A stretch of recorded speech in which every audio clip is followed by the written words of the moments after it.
In this video, I'm going to teach you how to create buckets in Microsoft Planner. In order to do that, you first need to head over to their site, which is planner.cloud.microsoft. From in there, proceed to click on the sign in option. This is because you need to have a Microsoft account in order to do this.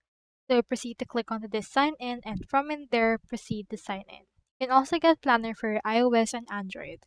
So in my case, let me just sign in right here. And do take note that you need to have a team or organization account. Now here is my planner.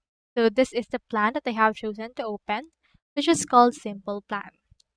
Now in order to actually create a bucket, so the buckets that we're talking about is this list right here. So you can group it by buckets or assign to or days or list.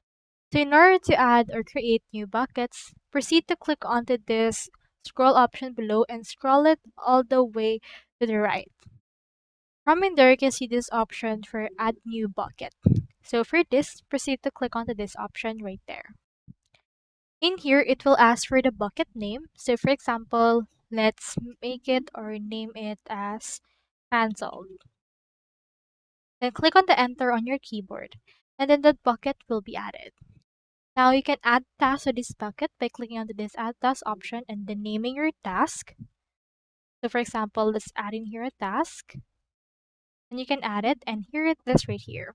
You can also move specific tasks into this particular bucket, like for example dragging and dropping this task right here, and as you can see it's been added. So you can just proceed to use this bucket right here and also change the filters that you want for this particular case. So that's all there is today. I hope this videos actually help you out, and if you have any questions, just comment them down below in the comment section below. Thank you so much for watching.